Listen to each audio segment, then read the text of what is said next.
Այս պահին թրիփը իրականացվում է Հայաստանի Հանրապետություն, Ամերիկայի Միացյալ Նահանգներ ձևաչափում կնքվել է համաձայնագիր եւ դա այս փուլում իրականացման փուլում է։ Իսկ իմ ասացի մասով ինչ որ հեռանկարում կարող է նման քննարկումը Հայաստանի համար ընդունելի լինել, առնվազն քննարկումը տոնը։ Իրեք չի ուզի ինչ որ սպեկուլյացիաներ անել, այսինքն այս պահին ապագայի մասին ինչ որ բաներ ասել։ Իսկ թրիփի իրականացման դեպքում եվրասիական տնտեսական միության կանոններն ու այդ տարանցման կարգավորումները ինչպես է պատկերացնում Երևանը, դա իրականացվելու է այդ կառույցի կանոններին համապատասխան, թե ինչպես։ Այս պահին Հայաստանի Հանրապետությունը ԵԱՏՄ անդամ է եւ տարանցման կանոնները ԵԱՏՄ-ի գործում են։ Այդ թվում թրիփը լինելու է ԵԱՏՄ կարգավորումներով։ Այո։ Իսկ այդտեղ համագործակցության խնդիր առաջանալու է կամ ինչ որ խնդրահարույց մի բան կարող է լինել, որտեղ կողմերը ամեն դեպքում պետք է համատեղ աշխատանք անեն, չէ՞։ Ընկերությունը որ կստեղծվի նկատմամբ ամերիկյան եւ ռուսական կողմի հետ այդ կարգավորումները։ ԵԱՏՄ-ի մասկսային կարգավորումները մեր մասկսային մարմիններն են իրականացնում։ Այնպես որ մենք այդտեղ Ռուսաստանի հետ ինչ որ հարց չի առաջանա համատեղ աշխատանքի, ինչ որ համատեղ բազաներ ստեղծելու ես հարցում եմ, որտեղ չեմ պատկերացնում։ Այս փուլում որևէ հարց չի ծագել։ Պարոն, արդյոք արտգործնախարարությունը արձագանքելու է Ադրբեջանի հայտարարություններին, գործողություններին, որոնք արվում են, մասնավորապես Նախիջևանում գիտենք, որ կոնֆերանս եղավ, որը փաստորեն պետության կողմից էր աջակցություն ստանում եւ հետո հայտարարություններ հնչեցին, այդ թվում նաեւ փոխնախագահի կողմից իրենց Միլիմեջլիսի այս դեպքում ինչու արտգործնախարարությունը հայտարարություն չի անում եւ չի արձագանքում։ Մենք Ադրբեջանի հետ դրական օրակարգի մեջ ենք, բայց կան նաեւ որոշ ապակառուցողական հայտարարություններ, եթե մենք արձագանքի կարիք տեսնենք, անենք։ Երբ որ մենք լռում ենք այս դեպքում, մենք արդյոք չենք թույլ տալիս, որ նրանք լեգիտիմացնեն այս թեզերը եւ նաեւ ներկայացնեն միջազգային ալիանսներում։ Մենք այս փուլում դրան արձագանքելու կարիք չենք տեսել, եթե կարիք լինի, անպայման կարձագանքենք։ Իսկ վտանգներ չեք տեսնում այս մասով։ Նրանք փաստորեն մեծ էկրաններին ցույց են տալիս Երևանի փողոցները եւ ասում են մեր տարածքներն են պետք է վերադառնան, Կարամության Ադրբեջանը եւ այլն։ Դե գիտեք, այդպիսի դրվագներ անընդհատ լինում են եւ այն պահին, երբ որ մենք տեսնում ենք դրան արձագանքելու կարիք, մենք դա անում ենք։ Բայց փաստորեն պետական աջակցություն ունի այս ծրագիրը։ Մի րոպե, էլի թեման ավարտենք նոր։ Փաստորեն պետական աջակցություն ունի, սա ոչ թե ուղղակի ՀԿ-ի ներկայացուցիչներն, ովքեր նախաձեռնում են այսպիսի կոնֆերանսներ, միջոցառումներ, այլ պետական աջակցություն ունի։ Ինչպես է ստացվում, որ Ալիևը մի կողմից խաղաղությունից է խոսում, մյուս կողմից այսպիսի գործիքակազմ է կիրառում։ Կրկին նշեմ, որ այսպիսի դրվագներ լինում են, հա, եւ մենք դա ապակառուցողական ենք համարում,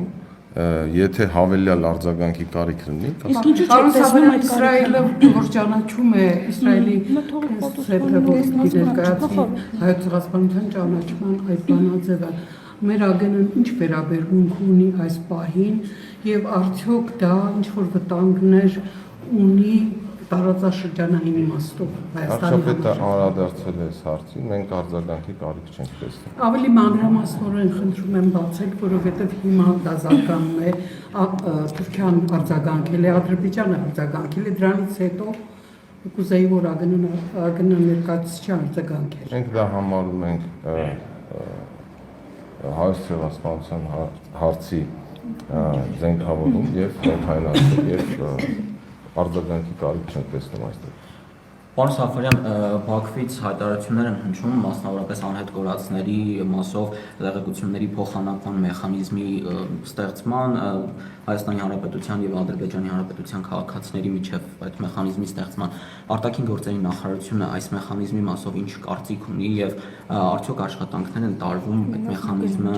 երկուստեք իրագործելու։ Այս հարցով խնդրում եմ դիմեք ԱԳՆ-ին պաշտոնապես գրանել։ Պարոն Սաֆարյան, իսկ թրիփի այդ գործնական աշխատանքները, այսինքն երբ որ կսկսվի արդեն կոնկրետ երկաթուղու կառուցումը, կա ինչ որ պատկերացում, երբ կմեկնարկեն աշխատանքները։ Ես հիմա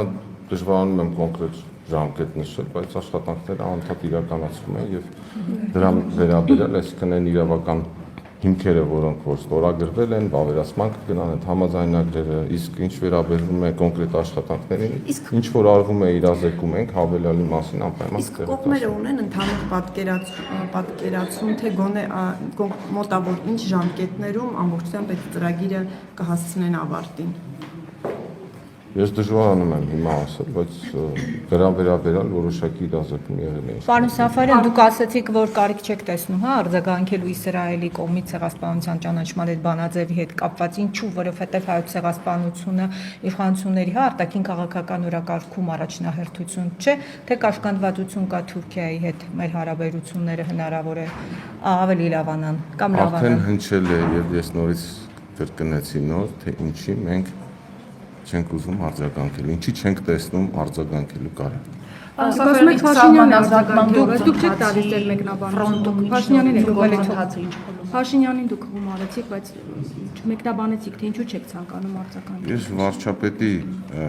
հայտարարությունները չեմ մեկնաբանում եւ ձեր կարծիքն ենք ուզում ենք վարչապետի մի մեկնաբան։ միանշանակ կիսում եմ կարծիքը վարչապետի, այսինքն դա Հայաստանի պաշտոնական դիրքորոշումն է։ Սահմանազատման գործընթացի վերաբերյալ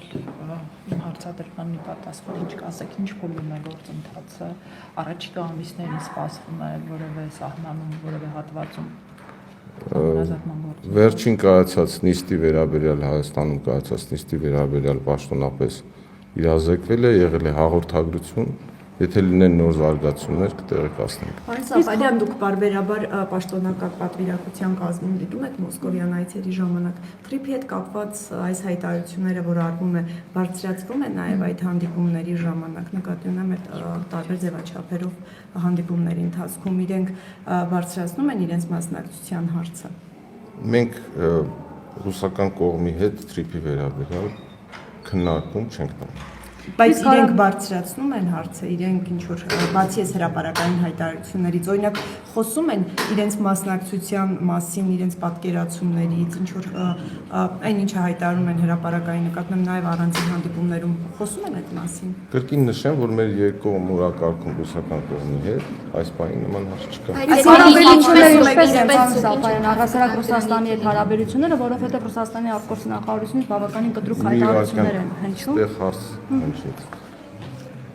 Կրկնեք ձեր հարցը չի։ Չեմ մոռացել, ասում եի, եթե լինեն ինչ ընթաց կտրվի դրան։ Ես չեմ կարող ապագայի մասին ինչ-որ կանխատեսումներ անել, դուք հարցնում եք ենթադրյալ ինչ-որ գործընթացի։ Իսկ իմ հարցը մնաց անպատասխան Սաֆարյան։ Նորից այն քննադատությունները, որ Հայաստանի ինքնիշխանության հետ կապված խնդիր կա եւ մանրամասնորեն գրված է այնտեղ մեր իրավազորությունների մասին եւ այդ նորոգված կարծիքներով ֆրոնտ օֆիսը, բեք օֆիսը դրանք ուղղակի ծխացածկույթ են, քանի որ մոտիկ չեն թողնելու մեր վերահսկողական գործառույթը, մեր վերահսկիչներին ուղիղ շփման։ Այդ մասին ընդդիմությունն է շատ ասում, առանձին մասնագետներ շատ վերլուծեցին, ինչ կարծիք եք այդ բեք օֆիս եւ ֆրոնտ օֆիս ձևաչափը հնարավորություն տալիս է վերահսկողությունը մեր իրացնելու։ Ամբողջ հատվածում։ Այսինքն դու կարող եք կարդալ ընդհանրապես համաձայնագիրը։ Գործնականում կարդացել եմ։ Բայց այնտեղ խութ Եթե կարդացել եք, այնտեղ գործնականում այո տալիս է։ ամբողջ հատվածը վերահսկվելու է Հայաստանի կողմից այսինքն։ Եվ պարոն Սաֆարյան, Հայաստանի իրավասության եւ իրավազորության եւ սուվերենության ներքո է։ Մենք բերստուգել կարողանալու ենք, մենք սահմանապատառայությունը իրացնել կարողանալու ենք։ համակարգիչների միջոցով թե անձինք են դա ստուգելու, ինչպես է լինելու։ Դրա ձևերը կմանրամասնվեն։ Միջև հիմա չի մանրամասնվել, թե ինչպես է լինելու։ Ինչը։ Այս ստուգումը ինչպես է իրականացվելու։ Որովհետև Փաշինյանն ասում էր հիմա այն ժամանակները չեն, որ կպնեք հոտոտեք մարդկանց, պետք է տարբեր ձևեր կան, դա կարող է on-line իրականացվի, այսինքն թվայնացված ձևերով։ Մենք հետաքրքրված ենք, որ դա պարզեցվի։ Հիմա դեռևս չկա հստակեցում այս առումով,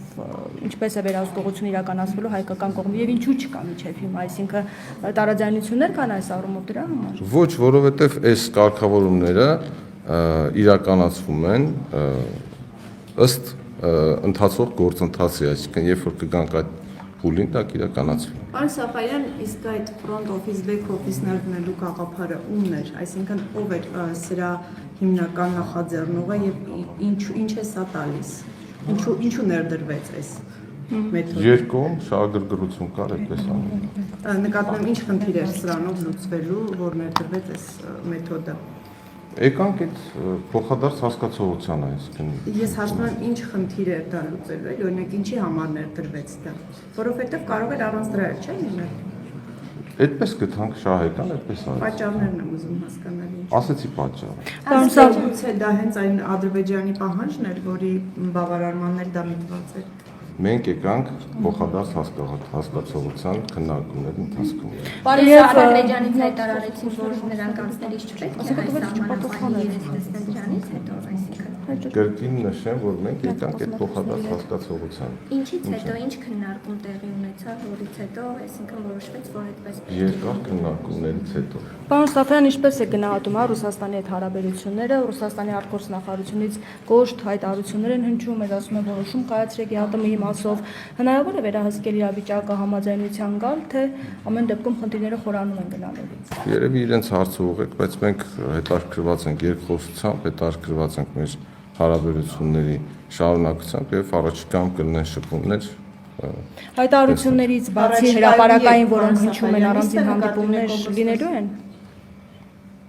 Չլսեցի հարցը, որտեղ մի հատ էլ հարց տվեցին։ Հրապարակային հայտարարություններից բացի առանձին հանդիպումներ լինելու են, նախատեսված են։ Եթե լինի կտեղեկացնենք։ Պարոն Սաֆարյան, Իսկ շփումներ կան հիմա առանձին Կլինեն անպայման, հա։ Դուք ինչ եք կարծում, հնարավոր է այս խնդիրը վերջո լուծում ստանալ, թե ամեն դեպքում մենք պետք է որոշում կայացնենք։ Որ խնդիր է։ ԵԱՏՄ-ի հետ կապված։ ԵՄԹ-ի ԵԱՏՄ։ Խնդիր ունենք մենք ԵԱՏՄ-ի հետ կապված, դա հստակեցնենք։ Այս պահին մենք չենք տեսնում խնդիր։ Բայց այդ հայտարարությունը, որ փոխանցվեց, ինչ է կանելու այդ հայտարարության հետ բարձր։ Ինչ հայտարարություն։ Վերջին նիստին, որ փոխանցվեց հայկական կողմի ԵԱՏՄ-ի հետ կապված 4 անդամ երկրների։ Հայտարարության հետ ինչ կա, ընդունեցինք գիտությունից։ Նկատում ենք մինչև դեկտեմբեր դա ինչ որ որոշման միտված Այդ արդեն առաջիկա նիստերի հանդիպումների ընթացքում կանադառնանք։ Պարոն Սաֆարյան, կբացատրեք Փաշինյանի այս միտքը հայոց ցեղասպանության զենքայնացման թեմայի մեջ չմտնելը չի բխում է Հայաստանի Հանրապետության շահերի չէ։ Ես կարծում եմ վարչապետի այդ հայտարարությունը մեկնաբանման զենքայնացում ինչ է նշանակում ցեղասպանության։ Մի ճշգրտում է Հենց դա էլ նշանակում է։ Մինչև հիմա զենքայնացրել, ինչ է հիմա ինչ են կարել։ Շնորհակալ եմ։